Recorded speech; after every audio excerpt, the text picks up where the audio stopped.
আলহামদুলিল্লাহ ওয়াসসালাতু ওয়াসসালামু আলা রাসূলিল্লাহ ওয়া আলা আলিহি ওয়া সাহবিহি ওয়া মান ইহতাদা বিহুদাহ। সম্মানিত দর্শক শ্রোতা, আজকের বিষয়বস্তু আপনারা দেখতে পেয়েছেন, যারা শিরোনাম দিকে দৃষ্টি দিয়েছেন, যে সুফি ও শিয়া একই বৃক্ষের দুটি ডাল। পার্থক্য আছে অবশ্যই, কিন্তু মারাত্মক পর্যায়ের শিরকের দিক থেকে একেবারে সমান্তরালভাবে উভয়টাই চলে। এবং মারাত্মক পর্যায়ে যে তন্ত্র মন্ত্রের ভিত্তিতে শিরিকগুলো তাদের মধ্যে অনুপ্রবেশ করেছে, সেগুলোতে তারা একমত। তার মধ্যে একটা হলো পাক পাঞ্জাতনে তারা একমত, এবং এটা সকল শিরিকের সাথে জড়িত। ওই নূহ আলাইহিস সালামের যুগে যেটা ছিল ওয়াদ, সুয়া, ইয়াগুস, ইয়াউক, নাসর, কোরআন কারীম আল্লাহ যাদের কথা উল্লেখ করেছেন ওখানে কিন্তু 5টা। ওই জায়গা থেকেই এটা সূত্রপাত হয়, এবং এরপরে বিভিন্ন জায়গাতে এসে এটা কি করে সে ধোঁকা দেয় মানুষকে, এবং ধোলা দেয়, আর মানুষকে প্রবঞ্চনার মধ্য দিয়ে ফেসিয়ে দেয় এবং মানুষকে দিয়ে শিরক করায়।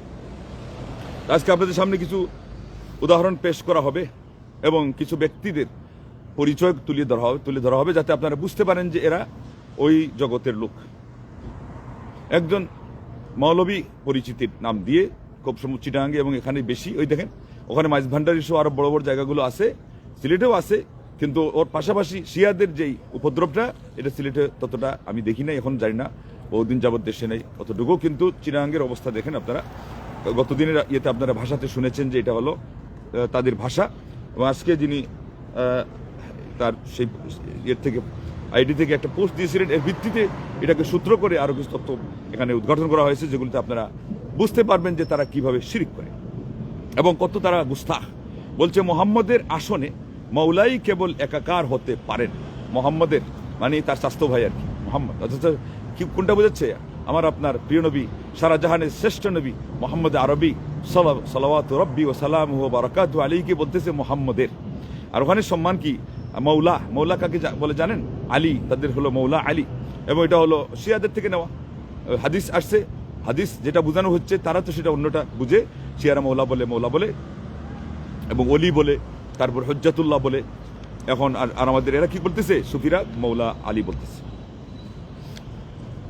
কোন আওলাদ, আচ্ছা, তারপরে বলছে আসনে মৌলাই কেবল একাকার হতে পারে। কার আসনে? মোহাম্মদের আসনে, মানে আমাদের নবী সাল্লাল্লাহু আলাইহি ওয়াসাল্লামের আসনে। আসলে শুধু এটা না, আল্লাহর আসনে তারা একাকার করে ফেলে। একাকার যখন বলছে না, তখন হলুলিয়া এসে গেছে, তার মানে স্রষ্টা পর্যন্ত গিয়ে সেটা পৌঁছাবে।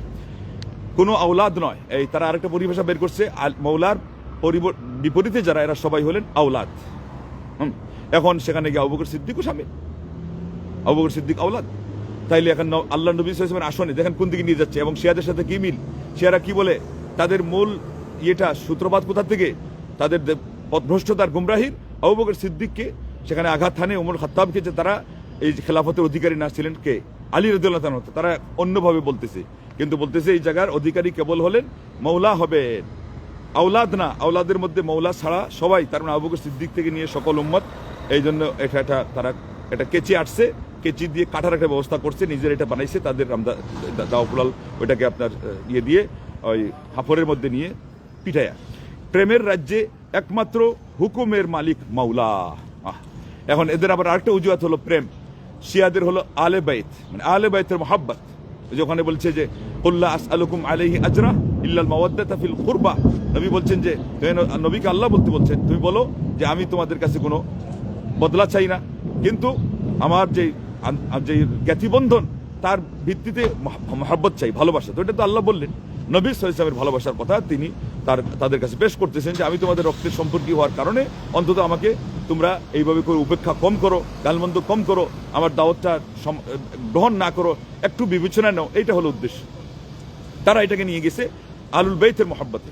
আর এরা কি করতেছে দেখেন, সুফিরা বলতেছে ভালোবাসা।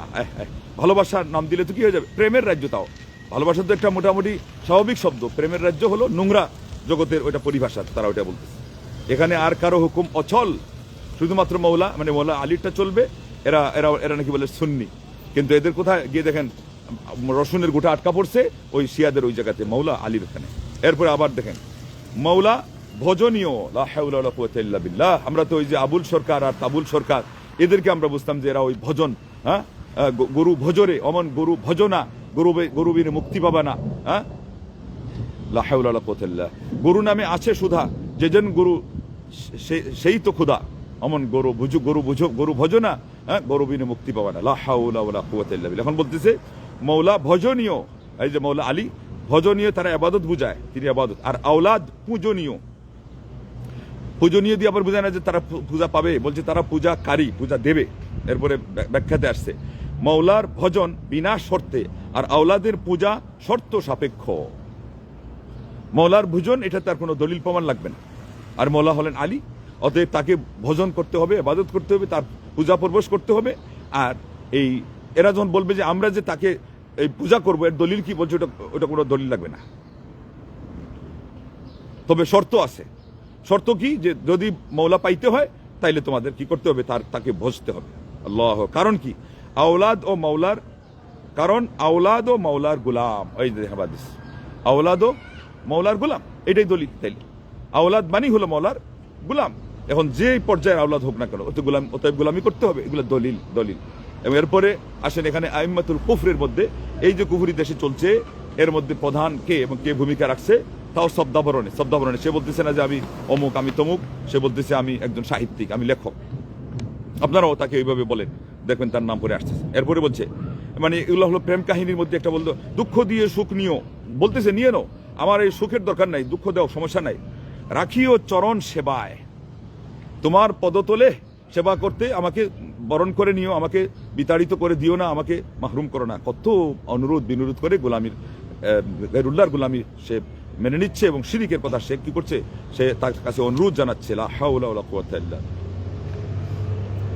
চাই না সে সুখ আমি, যে সুখে আমায় ভুলে যাই, যে সুখে তোমায় ভুলে যাই। তোমায় মানে মৌলাকে ভুলে হবে? মৌলাকে ভুলে গিয়ে আমার ওই সুখের দরকার নেই। দুজখ আমার ফুলের বাগান, যদি গো তোমারে পাই। আল্লাহু আকবার। মানে মৌলারে পাইলে জাহান্নাম তার ফুলের বাগান, তার মানে সে জাহান্নাম বরণ করে নিবে, তাতে কোনো বাধা নেই। আরেক জায়গায় বলছে দয়াল বাবা, এদের নাম হলো কি, একটা এদের মধ্যে যারা ভণ্ড আছে তাদের একটা নাম হলো দয়াল বাবা জাহাঙ্গীর। আপনি আমাদের জন্য রেখে গেছেন বাবা বেদম ওয়ারসি, তার ছেলের নাম আর কি, যেটা হলো তার ওয়ারসি দিয়ে নাম দিছে। ওই যে এদেরগুলো হলো এই আপনার জমিদারির কারবার, ওয়ারিসি, আগেরটার পরে আসবে তার ছেলে, তার পদে এইগুলো ওয়ারসি। এরপর হচ্ছে আমরা যেন তার উপর ইমান আনতে পারি। আসেন এবার ওই শিয়াদের একটা আকীদা বলছিলাম না, এদের সাথে মিল কিভাবে। শিয়াদের হলো ইসলামের যে 5টা রুকুন, সেই রুকুনের মধ্যে নাম কেউ আসতে, তাও নামাজ, জাকাত, রোজা, হজ যেগুলো বলবে, কিন্তু ওগুলো তারা ওইভাবে মানেই না। এখন যারা ইরান থেকে আসছে, এরা গিয়ে দেখেন হয় সুন্নি, আর না হলে ওই শিয়াদের একদল আসছে, এগুলো জানেই না হজ কাকে বলে এবং কিভাবে হজ করতেছে। গিয়ে দেখেন মুজদালিফার দিন আরাফায়, আরাফার দিন মিনায়, মিনার দিন মক্কায়, মক্কার দিন মদিনায়। আর এটা তো ওদের কথা আপনি কি বলবেন। আমাদের দেশের হাজী সাহেবকে পাইছি আমরা মদিনা ইউনিভার্সিটি থাকতে, আজ থেকে 30-35 বছর আগে 7 বার বলছে হজ করছে। আরাফার দিনে সে মসজিদে নববীতে ওই সুপারির বাটি খুলে সে ব্যবস্থা নিচ্ছে, সুপারি চাবাবে, জাবর কাটবে। এরপরে 2-1টা কথা বলতে গেছি আমরা জানার জন্য এবং তাকে সতর্ক করার জন্য বা বোঝানোর জন্য। বলছে যে বাদ দেও, তোমরা বুঝে গেছি, ও হাবিব ইয়েতে পড়ো, ও হবে না। এইভাবে আমি 7টা হজ করতেছি মসজিদে নববীতে থেকেই। এই হলো মূর্খতার জয়কার অবস্থা, এবং জাতি এইভাবে করে ডুবে আছে। আর আমাদের অনেকেই এগুলোর কোনো খবর পর্যন্ত রাখেন না। তার উপর ইমান। তো বলতেছিলাম যে শিয়াদের প্রথম রুকুন হলো ইমামতের উপর ইমান আনা, মানে আলী রাদিয়াল্লাহু আনহু থেকে নিয়ে যে 12 জন ইমাম শেষ পর্যন্ত, এটা হলো তাদের ইমানের জায়গায়। আল্লাহ রসুলের উপর ইমানের তাদের কোনো জায়গা নাই। এরাও একই অবস্থা বলতেছে ইমান আনতে পারি। ইমান কিসের উপর আনবে? ওই তার যে আগের বাবা রেখে গেছে ওয়ারসি বাবাকে, এটার উপর সেজন্য ইমান আনতে পারে। দোয়া করতেছে, ওর কাছে দোয়া করতেছে এর জন্য। তার শিরিককারী যে যাকে দিয়ে শিরিক করে তার কাছেই দোয়া করবে, আবার আরেকটা শিরিক করার জন্য ওই আরেক শিরিক যাকে দিয়ে করে তাকে করবে, তার কাছে করবে, আল্লাহর কাছে না। তাদের আল্লাহ বলতে কোনো কিছুই নাই। আল্লাহকে নিয়ে যেগুলো বলবে তুচ্ছ তাচ্ছিল্য কথা, সেগুলোতে আরো আপনারা শুনলে আরো কষ্ট পাবেন, ছাড়া কোনো কিছুই সেখানে নাই।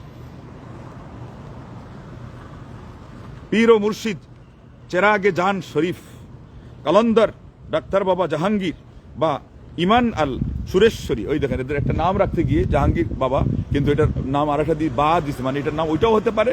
আর একটা হলো ইমান আর সুরেশ্বরী। সুরেশ্বরী হলো জায়গার নাম, কিন্তু ইমান মানে কি বোঝাচ্ছে, ওর উপর ইমান আনা। এরপরে হলো আসেন বলতেছিলাম নে আইম্মাতুল কুফুর কারা, এদের প্রমাণ দেখেন আপনি। আল্লাহ আল্লাহ আল্লাহ। তাদের সাথে যে রয়েছে সাহিত্য চর্চার নাম দিয়ে, এটা হলো ফরহাদ মাজহার। এই ফরহাদ মাজহার এদের সাথে আছে, এবং এই সেমিনার যেগুলো করে তারা সেই আপনার ফেসবুকে যে সমস্ত আলোচনায় তারা সেমিনারে তারা কি করে যুক্ত হয়, সেমিনার করে সেগুলোর মধ্যে ফরহাদ মাজহারকে তাদের বড় একজন অতিথি হিসেবে রাখে।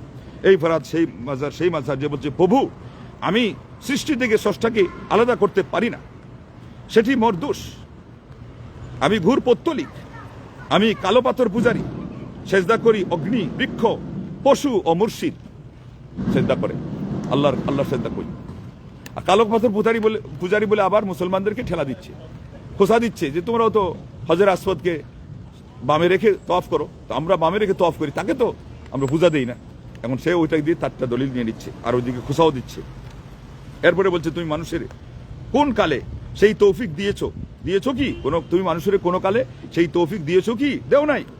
কল কবজা খুলে নিজে ফের দেখে নাও, কি মেশিন বানালে মানুষ।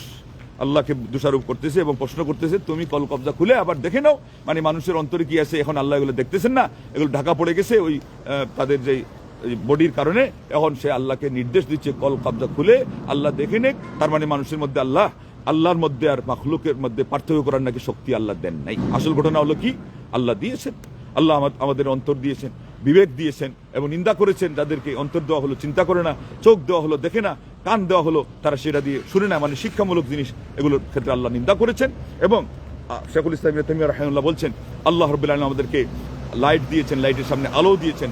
লাইট এটা হলো মানে বিবেক, আর আলো দিয়েছেন ইলমে ওয়াহির মাধ্যমে। আপনি যখন বিবেকের সামনে সেটা রাখবেন, তখন আপনি দেখবেন যে আল্লাহ আল্লাহ আর বান্দা বান্দা, এবং আল্লাহকে কিভাবে ইবাদত করতে হবে সেই পথ নবী সাল্লাল্লাহু আলাইহি ওয়াসাল্লাম আমাদের সামনে সুস্পষ্ট করে দিয়েছেন। এই ইমাম ইবনুল কাইয়িম রাহিমাহুল্লাহ তিনি এটা বলেছেন আবার, যে সকল নবী রাসূলগণের তিনটা উদ্দেশ্য ছিল। একটা হলো সৃষ্টিকে স্রষ্টার সাথে পরিচয় করিয়ে দেওয়া, তাইলে এটা তারা করেছেন, আরও বলছে করেন নাই। আর 2 নম্বর হলো কিভাবে আল্লাহকে পাওয়া যাবে, এটা হলো শরীয়ত, এটাকে আমরা বলি। আর 3 নম্বর হলো কোন পথে চললে শেষ ঠিকানা কি হবে, ভালো পথে চললে জান্নাত, খারাপ পথে বলে জাহান্নাম। বিশেষ করে শিরিক কুফরি যদি হয়, তাহলে জাহান্নাম ছাড়া কোনো উপায় নাই। অথচ সে এটা বরণ করে নিয়ে ওইদিকে আপনার ওই বৌদ্ধদের সাথেও সেখানে যায়, হিন্দুদের সাথেও গির্জায় যায়, সকল বিধর্মীদের সাথেও সে যায়, এবং বিধর্মীদের পক্ষে সে কাজ করে। লালন ফকির, তারপরে এই দেউলিয়া যা আছে, এই সমস্ত আউল বাউল, এইগুলোর সাথে সে চলে, এবং তার দহরম মহরম, এবং এই পাগড়ি পরবে, জামা কাপড় মুস এইদিকে লম্বাও রাখবে, আবার দাড়িও রাখবে, মানে মানুষকে রীতিমতো একটা বর্তমানে বাংলাদেশের মধ্যে একটা দাজ্জাল, সেমি দাজ্জাল হিসেবে সে ভূমিকা রাখতেছে। এর ব্যাপারে সাবধান থাকা দরকার। এবং এর মতো করে আরো, এবং বিশেষ করে মরমী সাহিত্য চর্চার নাম দিয়ে আর মারিফতের নাম দিয়ে যে সমস্ত ভণ্ডরা সরাসরি শিরিক করে এবং আল্লাহর সাথে তারা চ্যালেঞ্জ করে, কুফরি শিরিক দিয়ে তারা চায় যে আল্লাহ রাব্বুল আলামিনকেই মানিয়ে নিতে এবং এর ভিত্তিতেই জান্নাত হাসিল করিয়ে দিতে। কত বড় ধৃষ্টতা, এবং এইগুলো বাংলার জমিনে হচ্ছে। আমরা যদি এইগুলো বাদ দিয়ে অন্যদিকে ভ্রুক্ষেপ বেশি করি, তাহলে কাজ হবে না। কারণ এটা হলো সবচেয়ে বড় কাজ। আল্লাহর অধিকারের মধ্যে তারা আঘাত হানতেছে, আল্লাহর বিরুদ্ধে তারা চ্যালেঞ্জ ছুড়ে মারতেছে, এবং অহরহ শিরিক করতেছে, তাও আবার ইসলামের সেই লেভেল পরে। এই জন্য এই শত্রুগুলো হলো ওইদিকে শিয়া যেমন ইরানে, আর এগুলো আছে আমাদের পাক ভারত উপমহাদেশের সব দেশে। আল্লাহ রাব্বুল আলামিন আমাদেরকে এই ফিতনা থেকে হেফাজতে রাখুন। আল্লাহ আমাদেরকে দুনিয়া আখিরাত কামিয়াব করুন। আমিন। ওয়া আখিরু দাওয়ানা আনিল হামদুলিল্লাহি রাব্বিল আলামিন। আসসালামু আলাইকুম ওয়া রাহমাতুল্লাহি ওয়া বারাকাতুহু।